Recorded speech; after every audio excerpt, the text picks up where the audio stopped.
Hoy tenemos sobre la mesa un texto fascinante, un ensayo académico denso que explora la teoría poscolonial desde América Latina, pero con un título, la verdad, muy provocador: La poscolonialidad explicada a los niños.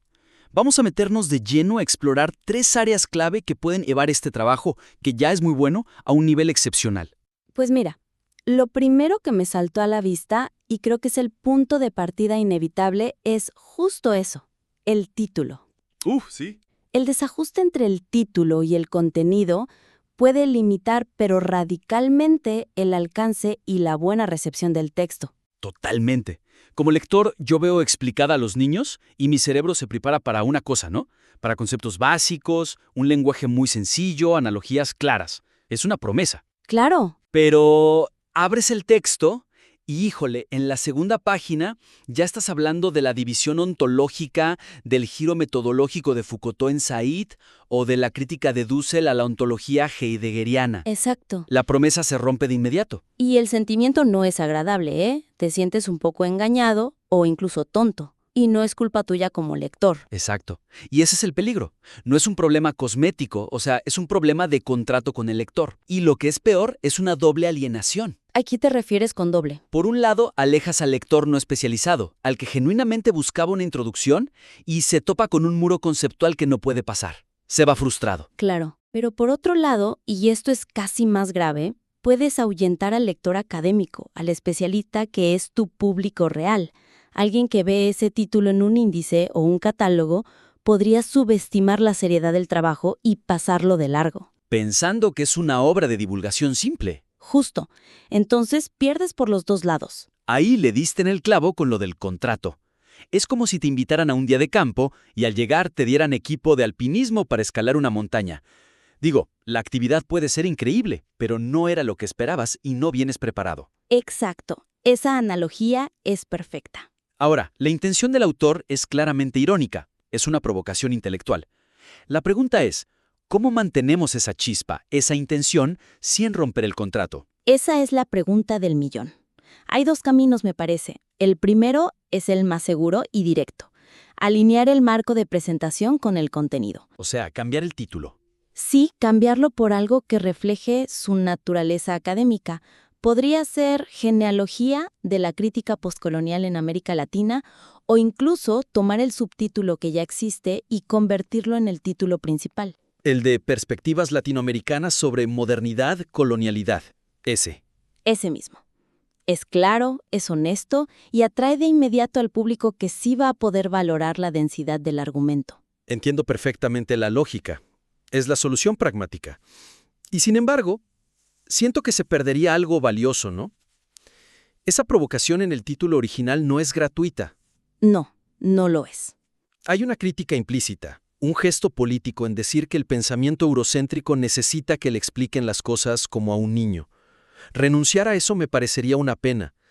Me pregunto si hay una tercera vía. Me gusta que insistas en eso porque estoy de acuerdo. La ironía es parte del argumento. Entonces, la tercera vía sería mantener el título, pero dándole al lector las herramientas para entenderlo desde el principio. ¿Cómo?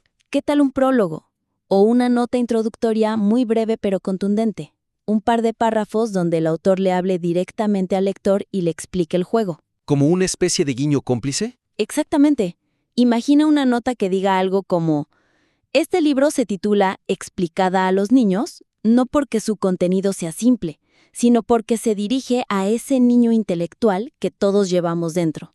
El sujeto formado en narrativas eurocéntricas que necesita desaprender para poder comprender. Justo. Y rematas con algo como: la simpleza no está en la explicación, sino en la humildad que se requiere para escucharla. Algo así cambia las reglas del juego por completo. Me encanta. Eso transforma al lector de víctima de la ironía a cómplice de ella. Ya no te sientes engañado, te sientes invitado a un desafío intelectual. El título deja de ser una descripción y se convierte en la primera pregunta del ensayo. Es una solución mucho más elegante, la verdad. Y mucho más coherente con el espíritu del texto. Y además prepara el terreno mental adecuado. Entras al texto sabiendo que te van a exigir que la simpleza es un punto de partida filosófico, no pedagógico. Perfecto. Entonces, al ajustar esa puerta de entrada, al hacer ese pacto explícito con el lector, lo preparamos para el viaje. Pero eso me lleva directamente a pensar en el viaje en sí. Una vez que cruzamos ese umbral, ¿cómo es el recorrido? Ajá. Y aquí es donde veo la segunda gran oportunidad de mejora. La estructura del argumento podría tejer las diferentes corrientes teóricas en una narrativa más cohesionada y sobre todo con una atención mucho más clara. Sí, este es el siguiente paso lógico. El contenido es excelente, la erudición es innegable.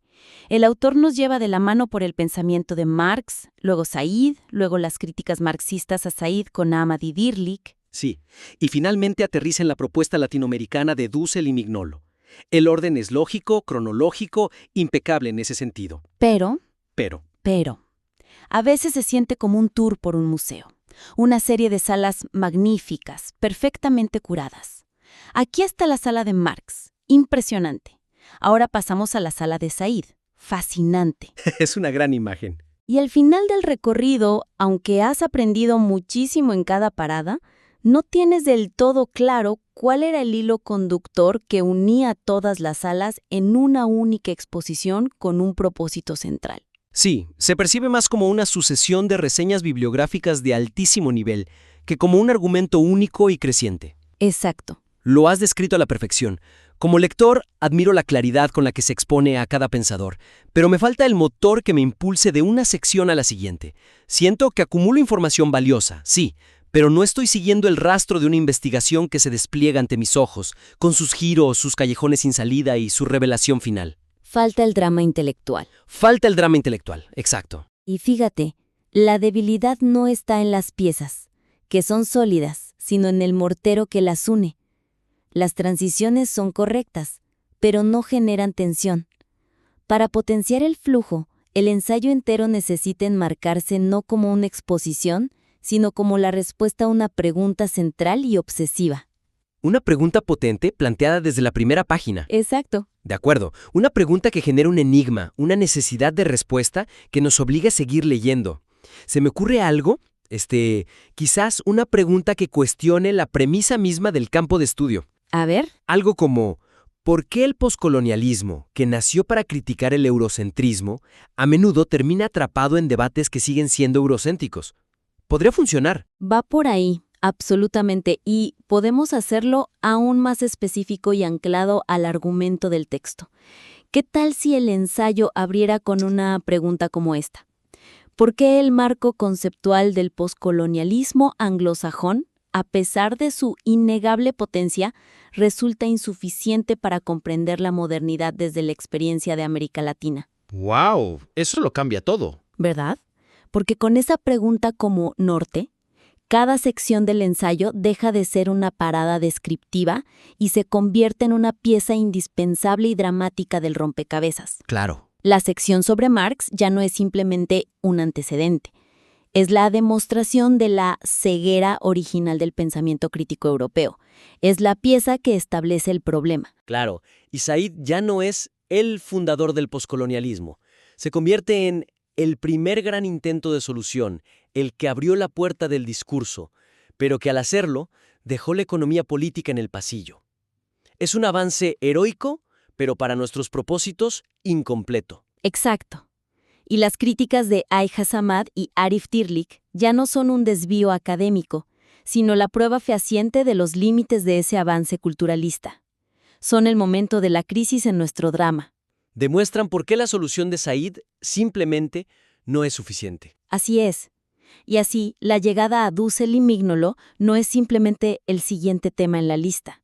Es el clímax. Es la resolución de la tensión que el propio ensayo ha ido construyendo cuidadosamente. Su propuesta no aparece como una teoría más que se añade al catálogo, sino como la respuesta necesaria a las insuficiencias que hemos establecido a lo largo de todo el camino.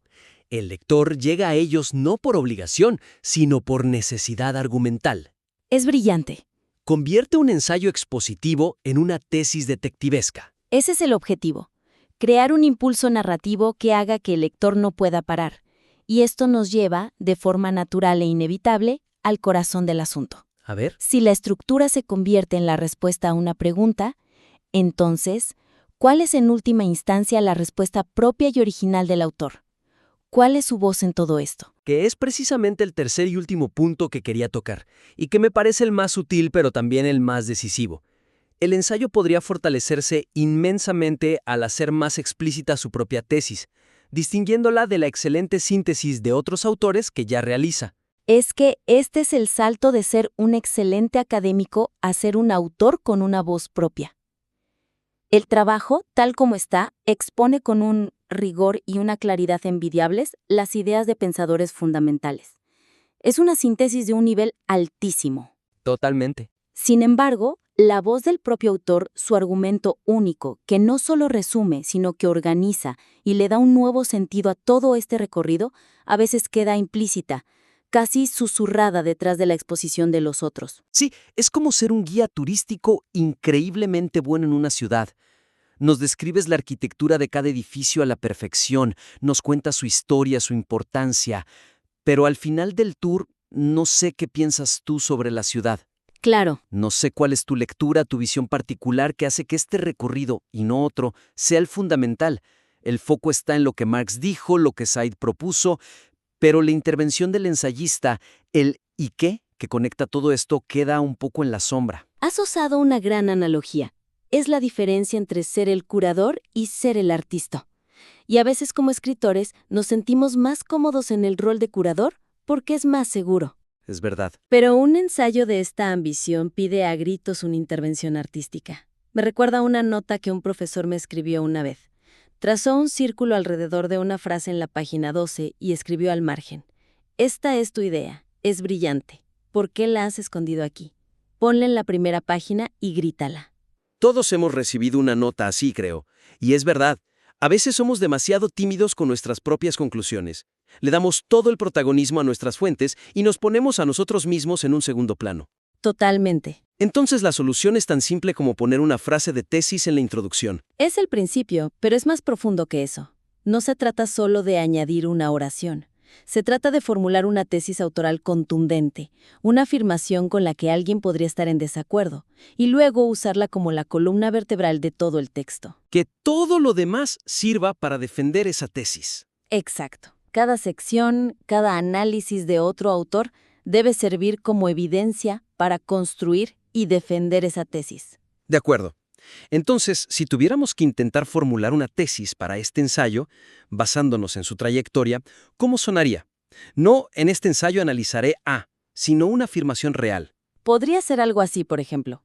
Sostengo que la crítica de la modernidad-colonialidad latinoamericana no es simplemente una variante regional del postcolonialismo, sino una superación teórica de este. Ok, ahí ya hay una afirmación fuerte, pero podemos ir más allá, ¿no?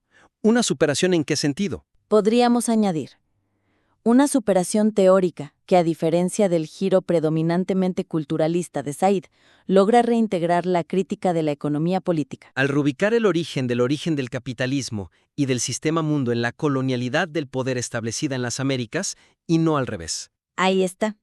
Esa es una tesis. Es un argumento completo. Es una postura. Con una tesis así de clara y protagónica desde el inicio, todo el ensayo se reconfigura. Se reconfigura por completo. La crítica a Marx ya no es solo sobre Marx, es la prueba de por qué necesitamos repensar el origen material del sistema. El análisis de Said y sus críticos no es un debate historiográfico. Es la demostración de los límites de un análisis que no integra esa crítica económica de forma central. Y de repente, los tres puntos de nuestra conversación se conectan. La estructura dramática que propusimos ahora tiene un propósito aún más claro: demostrar esta tesis. Sí, Y el título provocador, explicado a los niños, adquiere una nueva capa de significado. Lo que hay que explicar desde cero es esta nueva genealogía, esta tesis que el autor está proponiendo. Todo encaja. exactamente. El texto pasa de ser una síntesis magistral, que ya lo es, a ser una intervención teórica con nombre y apellido. Una tesis defendida con las armas de otros pensadores, pero una tesis propia al fin y al cabo. Es el paso final para que el autor no solo nos guíe por el territorio, sino que plante su propia bandera en él. Justo eso. Pues en resumen, me parece que hemos trazado una ruta muy clara para potenciar un trabajo que, insisto, ya es muy sólido. Lo primero es alinear la presentación del texto con su contenido, Ujú. usando el título no como una etiqueta engañosa, sino como una invitación inteligente y cómplice a través de una nota introductoria. Después, unificar la estructura bajo una pregunta central y potente para transformar la exposición en una narrativa argumental con tensión y clímax, donde cada sección es una pieza indispensable en la resolución de un enigma intelectual.